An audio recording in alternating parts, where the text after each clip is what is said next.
Ed here with the Digital Digest, and today I wanted to share my full review, the digitally digested segment, for the Sony CyberShot RX100 Mark VI. Now priced at roughly $1,200 US, this is the most expensive point-and-shoot camera ever made.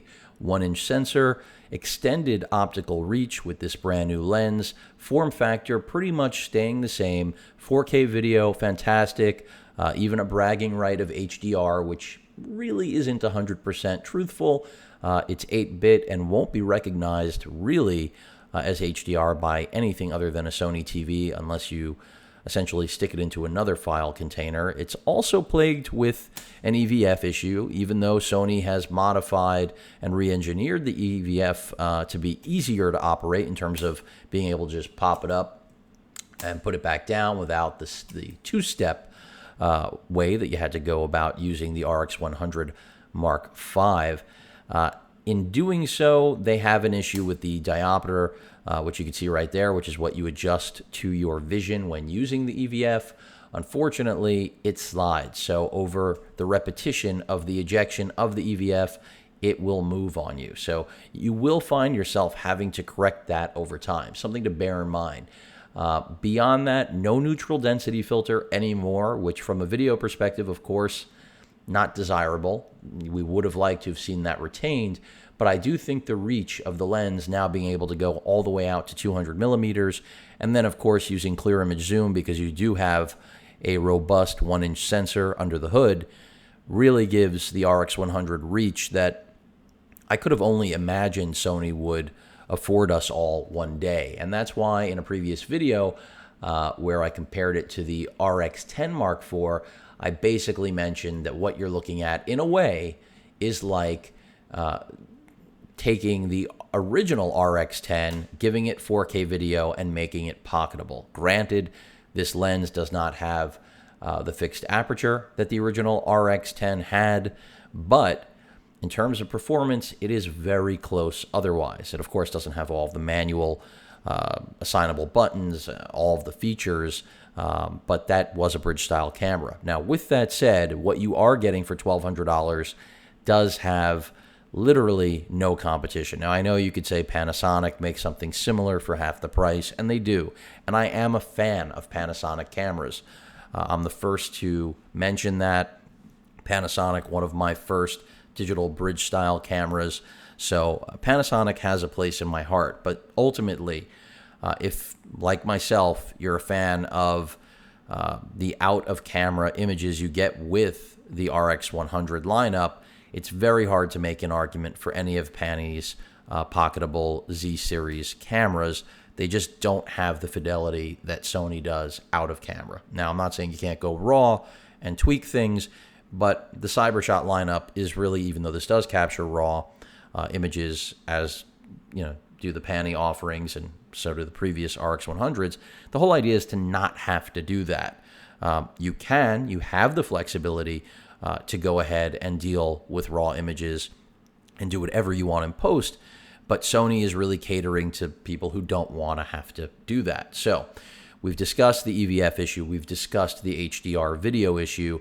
Overall performance with this camera is very good. I can say that without hesitation throughout the entire range, wide to long. It does hold up. Is it perfect through the whole range? No. There is softness that you won't experience with the RX100 Mark V, but they are so close. I can't see any reason other than budget or a lack of desire for the extended zoom, which you're seeing right now, that is fully zoomed out to the 200 millimeter mark, to not go with this camera. Now, I do not have an SD card inserted in here right now. You can see the LCD screen there, as well as my hands, because it's reflecting off of my OLED television that I have in front of me that I use as a monitor. But I wanted to quickly take you through the menus, give you a look under the hood in terms of what you're getting. So let me go ahead and I'll just do this. I'll put the camera down, give you a tighter shot of the LCD. Hopefully it does not go to sleep on me. There we go. And let's go ahead and walk through the menu a little bit, shall we? If I hit the correct button, that is.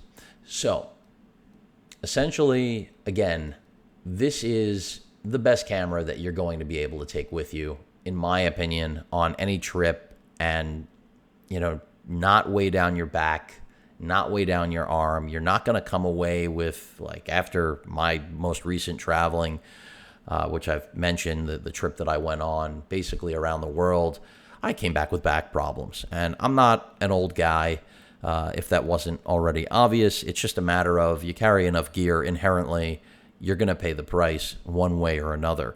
But that's the beauty of the RX100 lineup, is that anyone who says, oh, the RX100, I can get just as good shots with my iPhone, I'm sorry, you're on another planet. I have no kind words for you, because you do a disservice to the world. Of course, not maybe in the most important of ways, but you do, because to feed such misinformation is, well, no different than the current administration, without getting political. So, with that said, essentially, you can already see the image quality right there, which of course you can play with, 3:2 aspect ratio, exposure, whether you want the color space to be Adobe RGB or otherwise, entirely up to you. These are not new things in any way. Your bracket settings, your recall. I am in video mode right now, for those of you that are wondering, because that was the last mode I was using it in. Your focus mode, again, nothing new here. Essentially, because I'm in video mode, it's only doing continuous or manual. The other modes, of course, are available when you are not inside of the video mode. But again, this is really just to give you a quick run through of what the menus look like and what they offer. It does basically have all of the features, also autofocus system, of something that does command a $1,200 price tag. And that's what's really impressive about it, even with its diminutive size, is that it really does give you the capability of what traditionally or historically would have commanded a lot more weight and a lot more room in your luggage or a dedicated camera bag. Whereas here, the best accessory to have, frankly, is their optional grip, which I have covered, in another video. It does very little in regard to draining battery, for those of you that are wondering, and is a must-have, in my opinion, for this camera, because it is its own little tripod. In addition to that, it does have both still and video capture buttons, so I think it's fantastic to have. Beyond that, you can see the menus just get deeper and deeper, and there's a reason. Again, Sony knows that at $1,200, they have to have basically every base covered. Even if they screwed up the EVF and we don't have true 10-bit HDR, this camera still has a lot of weight on its shoulders, even though it's very light to carry. I wasn't trying to make a joke, but that just came out. It's just, it does everything the previous gens have done, but does it with that extended zoom, which, of course, everyone does not need, and that's the beauty of the RX100 lineup. You can just default back to the Mark V or even the Mark IV. And if you don't care about 4K video, go back to the Mark III or the Mark II. Even the Mark I is still available. It's the most compact of any of the RX100s that exist, but you'll be missing a lot of features. I will let you know that in advance. HFR, I don't want to get past that. I mean, this to me is a novelty. You can see the settings that I've been keeping it at. Does it work? Of course. Do I think it works well? That's another story entirely. It's good to have as an extra added, I won't call it value, because there's nothing value-oriented about the RX100 lineup. But it is definitely good to have in those few instances where you can make use of it and get some really cool shots, or I should say video, slow-mo of whatever subject, whether it's an insect, a bird, your pet, whatever it may be, even a human being, performing whatever, skating, tricks, skiing, whatever it may be. Now, I mentioned skiing. I also want to talk, you see I have clear image zoom on. That's because I do actually like to utilize that. especially on the video side. I would not recommend using digital zoom. Never have, never will. But I mentioned skiing. I want to talk about the actual overheating issue. What I have noticed, for those of you that are curious, will this overheat on you on the video side? Remember, it is limited to 5-minute clips in 4K, 1080p, traditional limitations, not 5 minutes. And it is noteworthy that it does take longer to overheat than the RX100 Mark V, but not that much more, only a few. This got like 2 or 3 more minutes than the Mark V. You can designate the movie button over here to be utilized or not, but you can't reassign it. That's unfortunate. In terms of features with networking, of course, Play Memories is gone, but you can still easily send images to phones, cast whatever you have, not 4K video, but images to televisions. And then, of course, an airplane mode is also supported. Other things you should know is that, battery is exhausted. Well, that really didn't work out so well. Good thing I have another battery, right? And the camera is fairly hot even on doing a cycle like that. Now, for those of you wondering, can you use generics? There you have it, a generic battery right there. You can get that from B&H, Amazon. Let's see if from this stack, if any of these have a charge. Find out right now. I believe they will. Let's see. Come on, come on. All right. Back into the menu system we go. Yep, we have contact, or at least for a little bit. But we start over. So I'll start from the back because we did get lost there in the shuffle. In terms of what they can do with this firmware-wise, I am very curious if they can do anything regarding the HLG, because that was something I was really excited about and was really let down when I saw that I didn't have true HDR to work with, at least that I could just pull straight out of camera and throw onto YouTube. That to me was one of the most alluring things about the upgrades, beyond the obvious upgrade in getting this new extended focal reach with the new lens. And in spite of what anybody has to say about not having that faster glass that the Mark V has, as I mentioned at the top of the video, negligible difference. It's not like I can't take a picture with this camera at night. Anyone who's out there saying, well, this camera's out for me because, the Mark V I can use outside, at night, but the Mark VI is a dud at night, I simply do not agree with that.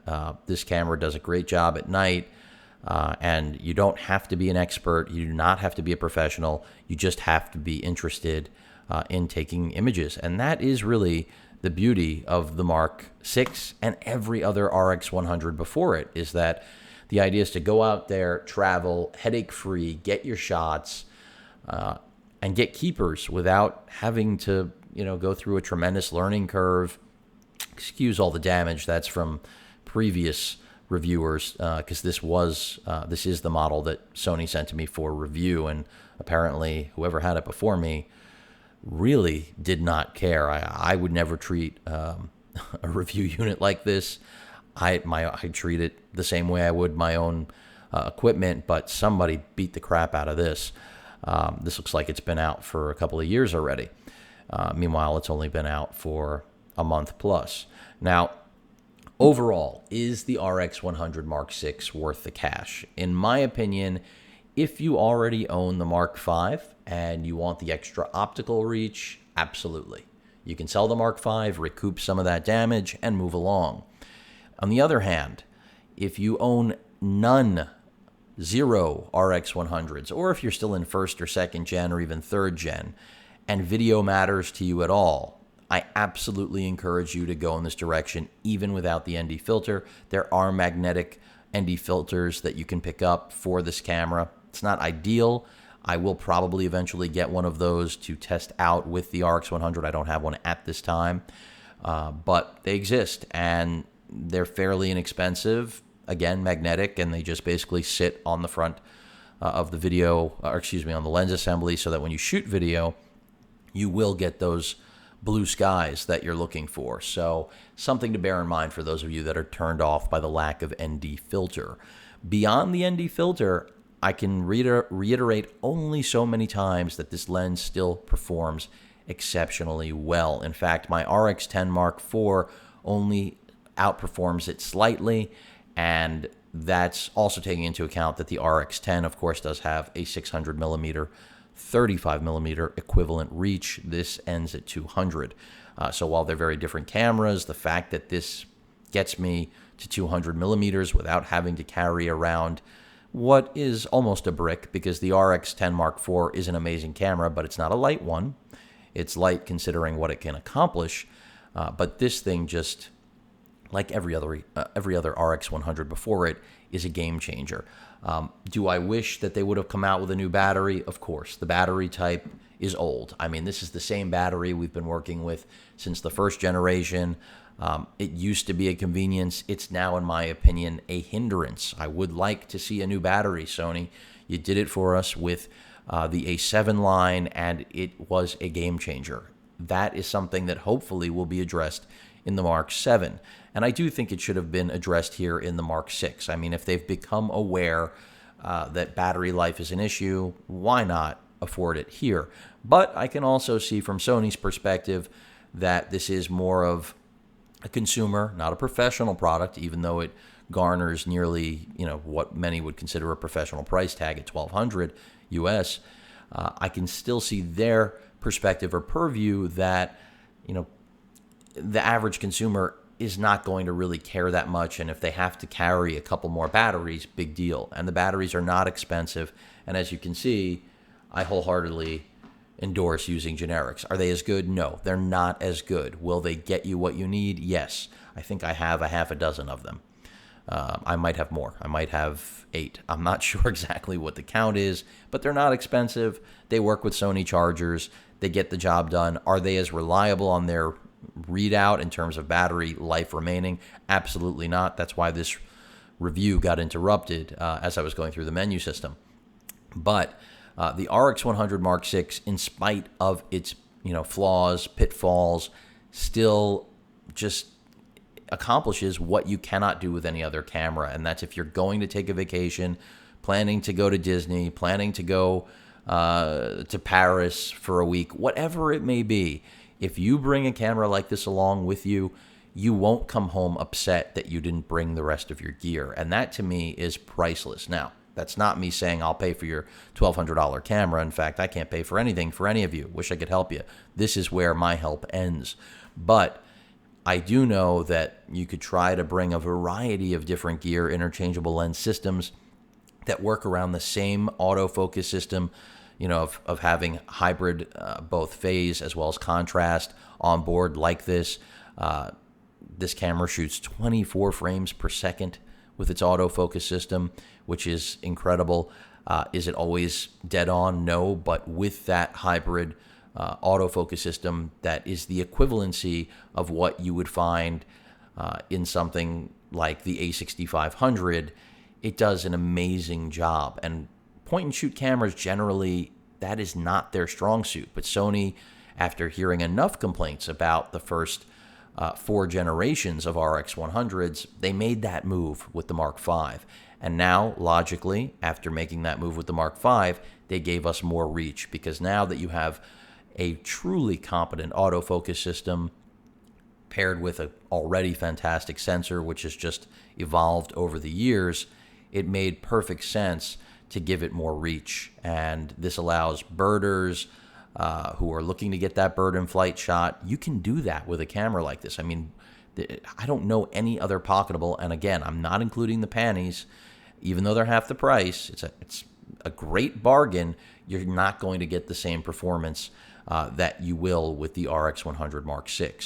And the Panasonic also doesn't have the video recording limitation. I will point that out. Now, this is in no way means that I don't endorse going out and picking up the Z-Series Pani competition, because it is also a great offering. And if your budget doesn't permit this camera, well, that sums it up. You should be looking at the Panasonics.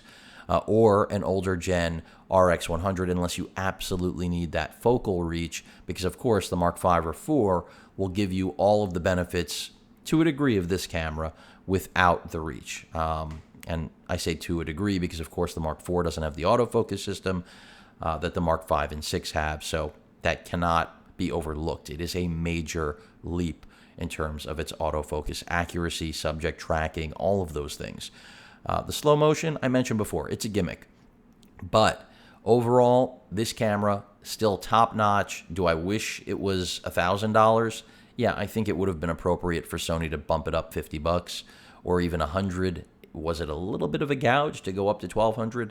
Absolutely, especially with bearing in mind that here I am telling you about the problem with the EVF, about the problem with the HDR not being true HDR that you can just take out of camera like you can with a Panasonic camera. Of course, when I say that about a Panasonic camera, I'm talking about an interchangeable lens Micro Four Thirds system. So that, again, gives a point of reflection, I would hope, for any consumer out there looking to pick this up to realize that I'm comparing it not to point-and-shoot cameras, but to interchangeable lens cameras. And that's why it commands such a high price tag, is because it really does get to that level of competition. Do I think you'll do better with an interchangeable lens camera? Well, that's a matter of personal preference if you want to carry around gear. If you don't, you're looking at what you should buy. If you do, then the world is yours. I mean, there are so many options out there right now. You don't have to even think about it. But if, like me, you want to travel light, and taking into account the EVF diopter problem, you are willing to put on reading glasses if you need them. I don't, but plenty of people do in this world. That's another thing you have to take into account. The RX100 Mark VI is still a gem, but it does have some issues. There's no question about it, and that's why this review is as long as it is, because usually it's easy for me to say grab the RX100. No matter what revision Sony, they just have continued to push the envelope. This one, they did take 2 steps forward, 1 step backwards, because between the EVF and the not true HDR, those are, as I've said over and over again, things I wish I didn't have to talk about. The inclusion of this accessory, a great concept. I mean, I personally think it's a must-have. If you're picking up the camera, don't even question it. I mean, yes, $100 is a lot for this piece of plastic that lets you turn it into a tripod and essentially, shoot stills, video. It's also going to make, the idea, the concept of a selfie stick, think of it that way. Whatever you'd invest, granted, selfie sticks cost nothing.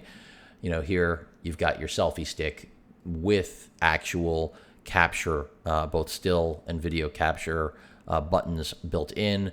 So from that perspective, it's a must-have as well. So of course you do have to connect this, which I'm not doing now. In terms of the ports, I mean, I didn't really get into that because I did in my update. If you're really crying about the lack of a microphone jack, you don't know anything about the RX100. You don't know anything about its lineage. You don't know much about what Sony's trying to do with the sale of this camera. That doesn't mean that I am condoning a $1,200 camera not having a mic input, okay? It just means that Sony has designed the RX100 day one to be a consumer camera that pros just happen to gravitate towards as their pocketable camera of choice for very good reason. It was unmatched since its launch, and very well does deserve the credit it gets for bringing the point-and-shoot market back to life, which has pretty much died. I mean, look around. There's a reason I'm only talking about Panasonic. There are no competing products except for Panny. And there's a reason it's half the price, folks. Out-of-camera video as well as still performance is not as good as this camera. Period, the end. So a lot to like with the RX100 Mark VI, but it's not always going to be a love story, is it? And that's why I've given you the issues, the problems that do exist with it. Very rarely do I find that autofocus hunting, and that's something that on previous generations prior to the Mark V, when you only had contrast detection, you would have run into. So very versatile camera.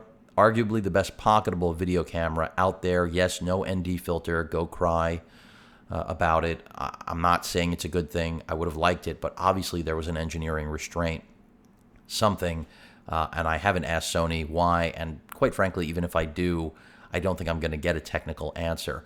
But I say go cry about it because people literally are, and I don't understand. Look, this doesn't have to exist, folks. Sony didn't have to make another RX100. You don't have to buy it. No one's forcing it on you. But if it does check all of your boxes, which for me it does, in terms of a point-and-shoot camera, outside of the flaws, and one real defect with the EVF, you're not going to be disappointed with the investment in this camera, and it will serve you for many years to come. Of course, there will be a new model next year, but will it necessarily best this in terms of what you're using it for? Not necessarily. That's why I have so many comments from users that say the Mark V is still what they're going to go with, or they're keeping it. And I understand exactly why. They don't care about the extra reach. I respect that. And if that's where you're at, there's no reason to pick this camera up. That's why I've repeatedly said, look at the Mark IV or the Mark V, although I do recommend the Mark V over the 4. No question about it. The autofocus system is worth having. But this is, again, all about having one camera and a lot of batteries, I guess, as I've mentioned, because you're going to need them, and just traveling without a headache or a hassle. And if you're a parent, a grandparent, getting images of your, children or grandchildren that are going to be keepers without having to drag around, a gear bag and worry. And this is really all you need. What you're looking at right here is the whole deal, folks. But you do need $1,200 as well as some extra cash for accessories. But that pretty much covers it. I mean, great autofocus system, great extended lens, not so great HDR. By the way, the EVF is still amazing in spite of the fact that it has the problem, the flaw that I've pointed out. Best EVF in its class. That's another thing where it just takes a dump. I don't like saying that, but it does. On the Panasonic product, Pannies, EVFs are nowhere near the quality of the Sony. But for a lot of people, that won't be worth it. And I completely understand and respect that. The lack of microphone jack, this is the second time I'm going to say it. It is what it is. I mean, if audio means that much to you, you're going to be recording it separately to begin with. Would the convenience be great? Absolutely. I wish Sony would throw it on there. They've chosen not to, as they have with every previous version, because they're not looking to cannibalize other products, and they still see this as a camera of convenience, not as a way to have a micro rig set up to replace professional gear, even though I could understand why many people could think of using it in that way. But again, the new extended focal reach, 24 to 200 millimeters, is just amazing when paired with this sensor and autofocus system. And with this new little grip, it is like a little rig. And that's why so many of you do want that microphone jack. And I'm with you. I just wouldn't avoid the camera for that reason. Personal opinion. And by the way, the onboard audio is not bad, but it is onboard audio. I mean, stereo microphones at the top of the camera are only going to perform so well. Anyway, hope you enjoyed the review. It did run long, but when I'm interested and have seriously worked with a product, my reviews tend to generally go this route. Any questions or comments, please feel free to post them. Hit that like button. And as usual, please feel free to subscribe. Later.